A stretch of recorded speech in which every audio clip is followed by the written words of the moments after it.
2006 में मुंबई में बम धमाके हुए। उन बम धमाकों में 189 लोग मारे गए, 189, 800 लोग घायल हुए। ट्रायल चला, ट्रायल कोर्ट ने 12 लोगों को फांसी दिया और मुंबई हाई कोर्ट ने उन 12 को बरी कर दिया सबूत के अभाव में।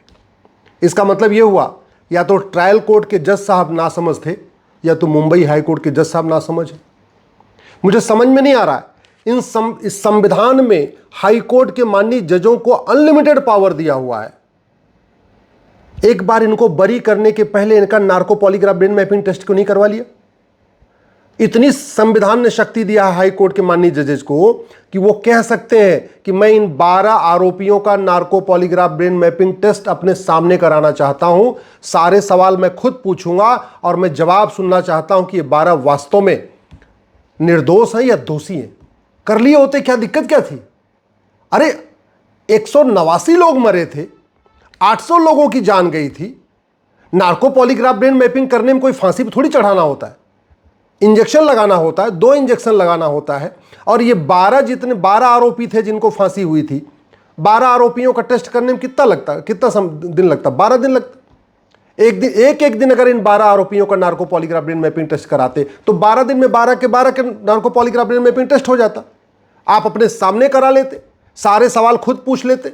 चलो पुलिस के ऊपर भरोसा नहीं, राज्य सरकार के ऊपर भरोसा नहीं, जांच एजेंसी पे नहीं भरोसा, तो खुद ही अपने सेटिस्फेक्शन के लिए टेस्ट करा लेते और कराने के बाद सोचते कि वास्तव में पुलिस ने जांच सही किया कि नहीं सही किया, ट्रायल कोर्ट ने जो फांसी दिया था वो सही दिया कि नहीं दिया। लेकिन नहीं, ये सब नहीं करना। Narco polygraph brain mapping test करने से आतंकवादियों के मानवाधिकार का हनन हो जाएगा। Narco polygraph brain mapping test करने से जिन 12 जिहादियों ने बम धमाके किए, 7 बम धमाके किए थे जिसमें 800 लोग घायल हुए, 189 लोग मारे गए, उनका ह्यूमन राइट वायलेट हो जाएगा। ये जो 800 लोग घायल हुए, इनका कोई ह्यूमन राइट नहीं है क्या? 189 लोग जो मर गए, उनका परिवार बर्बाद हो गया, उनका कोई ह्यूमन राइट नहीं है क्या? सारा ह्यूमन राइट आतंकवादियों का, अलगाववादियों का, जिहादियों का, हत्यारों का, भ्रष्टाचारियों का ही है। आसमान टूट पड़ेगा अगर narco polygraph brain mapping test हो जाएगा। इसलिए मैं आप लोगों से कह रहा हूं, आवाज उठाइए, इस सड़ी हुई न्यायिक व्यवस्था के खिलाफ आवाज उठाइए, जस्टिस विद इन ईयर लागू करिए। और मैं गारंटी के साथ कहता हूं 6 महीने के अंदर मुकदमों का फैसला होना शुरू हो जाएगा यदि police charter, judicial charter, administrative charter, citizen charter लागू कर दिया जाए, झूठ को गंभीर अपराध घोषित कर दिया जाए और झूठ पकड़ने के लिए नार्को पॉलीग्राफ ब्रेन मैपिंग कानून बना दिया जाए। ये जो 1984 में सिखों का नरसंहार जिन लोगों ने किया था, 2025 में भी ट्रायल चल रहा है, 41 साल बीत चुके हैं, अभी भी ट्रायल चल रहा है, जिरा हो रही है, बयान हो रहे हैं। क्यों? क्योंकि न्यायिक व्यवस्था सड़ चुकी है, कानून महाघटिया है। ये 1984 में जिन लोगों ने सिख भाइयों को मारा था, अगर हमारे पास नार्को पॉलीग्राफ ब्रेन मैपिंग कानून होता तो 1985 तक इनको सजा हो चुकी होती। और जो करोड़ों रुपए इनके जांच पे खर्च हो रहे हैं, जिरह पे खर्च हो रहे हैं, पुलिस को वेतन देना पड़ रहा है, सरकारी वकील को फीस देना पड़ रहा है, ये करोड़ों रुपए बच गया होता। नार्को पॉलीग्राफ ब्रेन मैपिंग कानून होता तो 1990 में जिन लोगों ने कश्मीर में नरसंहार किया था उनको 1991 में 1 साल के अंदर फांसी हो चुकी होती। ये जो करोड़ों रुपए बच जाता जो पुलिस के ऊपर खर्च हुआ है, सरकारी वकीलों के ऊपर खर्च हुआ है, फीस देने के ऊपर खर्च हुआ है। 1990 में एक आतंकवादी ने 4 हमारे सेना के जवानों को मारा था, टीबी पे एडमिट किया, हमने मारा था, बाद में प्रधानमंत्री से भी आके मिला था, एक समय मनमोहन सिंह जी से भी आके मिला था। नार्को पॉलीग्राफ ब्रेन मैपिंग कानून होता तो 1991 में उसको भी फांसी हो जाती। और जो उसको आज बिरयानी खिलाने पे पिछले 35 साल में करोड़ों रुपए खर्च हो गए हैं, सरकारी वकील के ऊपर करोड़ों रुपए खर्च हो रहे हैं, ये नहीं होते। और ये जो सरकारी वकील की फीस जाती है, ये पुलिस वालों के ऊपर जो वेतन जाता है, ये सब आपके जेब से खर्च हो रहा है, आपके जेब से, आपके जीएसटी से, आपके इनकम टैक्स से, आपके टोल टैक्स से, आपके रोड टैक्स से, आपके वैट से, आपके टीडीएस से हो रहा है। फिर भी आप शांत बैठे हुए, फिर भी इस सड़ी हुई न्यायिक व्यवस्था के खिलाफ आवाज नहीं उठा रहे। अगर नार्को पॉलीग्राफ ब्रेन मैपिंग कानून होता तो 2006 में जिन लोगों ने मुंबई में बम धमाका किया था, 2007 में फांसी हो चुकी होती है। ये आज की डेट में हाईकोर्ट के जज साहब भी बरी नहीं कर पाते। अगर narco polygraph brain mapping test होता, उसकी वीडियोग्राफी होती, साफ साफ वो खुद ही बताते कि हाँ हमने ये काम किया है। पता नहीं क्यों नहीं कानून बना रहे, किसको बचा रहे? आतंकवादियों के मानवाधिकार कितनी चिंता, जिहादियों के मानवाधिकार कितनी चिंता, और भारत में रह रहे आम जनता के मानवाधिकार की कोई चिंता नहीं। कितने लोग अब तक मारे जा चुके। कन्हैयालाल की हत्या हुई थी, उदयपुर फाइल भी बन रही है, लेकिन कन्हैयालाल के हत्यारों को फांसी नहीं हुई। क्यों? नार्को पॉलीग्राफ ब्रेन मैपिंग कानून नहीं है। राजू की हत्या हुई, कृष्णा की हत्या हुई, शिवम की हत्या हुई, बादल की हत्या हुई, नीलेश की हत्या हुई, कमलेश तिवारी की 2012 में हत्या हुई थी, याद है आपको? लखनऊ में आके घर में घुस के गला काट के मार के गए थे। वीडियो है, उसका फुटेज है, मारने वालों ने खुद ही वीडियो बनाया था। आज तक कुछ नहीं हुआ। 2012 में हत्या हुई थी। झूठ बोलना गंभीर अपराध होता, नार्को पॉलीग्राफ ब्रेन मैपिंग कानून होता, police reform, judicial reform, administrative reform किया होता, तो आज तक इन कमलेश तिवारी के हत्यारों को भी फांसी हो गई होती, और ये कृष्णा, शिवम, बादल, नीलेश के हत्यारों को भी फांसी हो गई होती। गंगाराम, डॉक्टर नारंग, रतनलाल, अभिजीत, रामलिंगम, रिंकू शर्मा, ध्रुव त्यागी, चंदन गुप्ता बेचारा तिरंगा यात्रा निकाला था, तिरंगा यात्रा में उसको गोली मार दिया, भीड़ के सामने गोली मारा।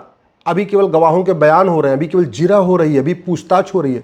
हट, सड़ी हुई कानून व्यवस्था। क्यों नहीं इसके ऊपर आप लोग बोलते? क्यों नहीं कहते भैया पुलिस रिफॉर्म करो, जुडिशियल रिफॉर्म करो, एडमिनिस्ट्रेटिव रिफॉर्म करो, झूठ को गंभीर अपराध घोषित करो? क्यों नहीं कहते नार्को पॉलीग्राफ ब्रेन मैपिंग कानून बनाओ? बंधु प्रकाश, रचित जाटव, अंकित शर्मा, दिलवर नेगी, किशन भरवाड़, अंकित सक्सेना दिल्ली में गला रेत के मारा था पकड़ के सामने, लेकिन कुछ हुआ नहीं। क्यों? क्योंकि न पुलिस रिफॉर्म हुआ, न जुडिशियल रिफॉर्म हुआ, न एडमिनिस्ट्रेटिव रिफॉर्म हुआ, न सिटीजन चार्टर लागू किया, न पुलिस चार्टर लागू किया, न झूठ को गंभीर अपराध घोषित किया, न नार्को पॉलीग्राफ ब्रेन मैपिंग कानून बनाया। ऐसे ही हजारों की संख्या में हमारे बेटे मारे जा चुके हैं और मारे जा रहे हैं। कन्हैयालाल की हत्या हुई थी, अभी कल जयपुर में एक और हत्या हो गई। ऐसे ही 14 चाकू मारा है छाती पे चढ़ के। लोगों की जान इतनी सस्ती हो चुकी, 1 लाख रुपए में किसी की हत्या करवा दो, 1 लाख रुपए में किसी के खिलाफ झूठा FIR करवा दो, 1 लाख रुपए में किसी के खिलाफ झूठी जांच करवा दो, 1 लाख रुपए में 10 झूठे गवाह खड़े कर लो। हम झूठ को गंभीर अपराध घोषित क्यों नहीं कर रहे हैं? झूठी शिकायत, झूठी जांच, झूठी गवाही को सीरियस क्राइम क्यों नहीं डिक्लेयर कर रहे हैं? अल्टीमेटली छूट रहे हैं, झूठी गवाही के दम पे छूट रहे हैं। और झूठी गवाही चूंकि अपराध नहीं है, तो लोग 10-10 हज़ार रुपए के लेके, 20-20 हज़ार रुपए लेके, 50 हज़ार रुपए की झूठी गवाही दे रहे हैं। कितने हमारी बेटियां, 1000 बेटियां पर डे लफ्ज़-ए-हाथ का शिकार हो रही हैं। साल में 3.5 लाख बेटियां लफ्ज़-ए-हाथ का शिकार हो रही हैं, और टोटल 5 लाख बहन बेटियां गायब हो रही हैं। अभी अलीगढ़ में 97 बेटियां हमारी गायब हो गई हैं, 97। इंदौर में एक लड़का 53 बहन बेटियों के साथ बलात्कार करके चला गया, लफ्ज़-ए-हाथ में फंसा के। मथुरा में एक ऑटो वाला 23 बहन बेटियों को लफ्ज़-ए-हाथ में ट्रैप करके चला गया। और फिर भी तू मैं हो रहा है, आरोप प्रत्यारोप हो रहा है, नूरा कुश्ती हो रही है, बतौलेबाजी हो रही।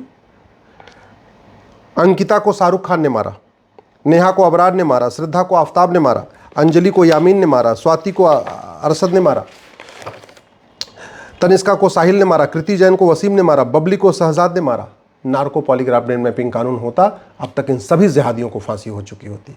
लेकिन ना, बस दुनिया भर की बातें हो गई, समाजवाद, गांधीवाद, अंबेडकरवाद, फलाने ढेकाने, अभी इनकी जयंती मनाना, अब इनकी पुण्यतिथि मनाना, अब ये करना है, वो करना है। बस पुलिस रिफॉर्म नहीं करना, जुडिशियल रिफॉर्म नहीं करना, एडमिनिस्ट्रेटिव रिफॉर्म नहीं करना, झूठ को गंभीर अपराध घोषित नहीं करना, नार्को पॉलीग्राफ ब्रेन मैपिंग कानून नहीं बना, बस दुनिया भर की बाकी सारी बतौलेबाजी चलेगी। अंतिमा को रिजवान ने मारा, दीक्षा को इमरान ने मारा, नीलम को तालिब ने मारा, एकता को तैमूर ने मारा, निधि को हैदर ने मारा, नीतू को लाइक ने मारा, वर्षा को वारिस ने मारा, प्रिया को एजाज ने मारा। 1000 बेटियां लफ्ज़-ए-हाथ का शिकार हो रही हैं। अगर वो फंस जाती हैं तो उनके साथ बलात्कार हो जाता है, अगर वो नहीं फंसती हैं, अगर वो ट्रैप नहीं होती हैं, विरोध करती हैं, तो चाकू मार दिया जाएगा, गला घोट दिया जाएगा, गोली मार दिया जाएगा। कौन है जिम्मेदार?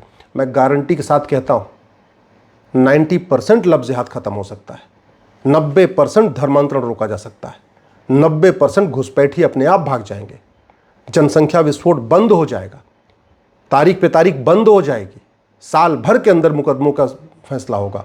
बस police charter, judicial charter, administrative charter, citizen charter लागू करना होगा, झूठ को गंभीर अपराध घोषित करना होगा, झूठ पकड़ने के लिए नार्को पॉलीग्राफ ब्रेन मैपिंग कानून बनाना होगा। इतना काम करना है और इसकी कोई लागत नहीं, बिना कुछ पैसा खर्च किए केवल कानूनों को बदल के भारत को सुरक्षित बनाया जा सकता है। नेहा को आसिफ ने मारा, शिवानी को आरिफ ने मारा, नैना को शेर खान ने मारा, सोनम को अंसारी ने मारा, प्रिया को शमशाद ने मारा, निशा को लुकमान ने मारा, सीमा को नदीम ने मारा, खुशी को अशरफ ने मारा, एकता को साकिब मारा, मानसी को मुजम्मिल ने मारा, निकिता को तौसीफ ने मारा, चैनिका को रफ़ीक ने मारा, हिना को अदनान ने मारा। अगर अभी भी आप दल गुलामी नहीं छोड़ेंगे, अभी भी आप पार्टियों की गुलामी नहीं छोड़ेंगे, अभी भी आप केवल नेताओं के कथनी और करनी के अंतर को नहीं समझेंगे, और अभी भी आप घटिया कानूनों को बदलने के लिए आवाज़ नहीं उठाएंगे, तो एक दिन आपका बेटा भी मारा जाएगा, एक दिन आपकी बेटी भी मारी जाएगी। हो सकता है आपके घर में भी बम धमाका हो सकता है आपके पड़ोस में बम धमाका हो, आपके घर में ना हो सकता है आपके रिश्तेदार के यहाँ बम धमाका हो। आपके घर के अगर आपका बेटा और बेटी नहीं मारा जाएगा तो हो सकता है आपके रिश्तेदार का बेटा बेटी मारा जाए। भारत को सुरक्षित बनाना है तो दल गुलामी छोड़िए, पार्टियों की गुलामी छोड़िए, नेताओं की जय जयकार छोड़िए, कड़वा सच बोलना शुरू करिए, सच लिखना शुरू करिए, सोशल मीडिया में लिखिए, और सांसद विधायक को पकड़ के जाके उनके घर पे बैठ के उनसे बोल के आइए कि भाई बकवास बंद करो, तू मैं बंद करो, मुझे तो ये बताओ जस्टिस विद इन ईयर कब लागू होगा।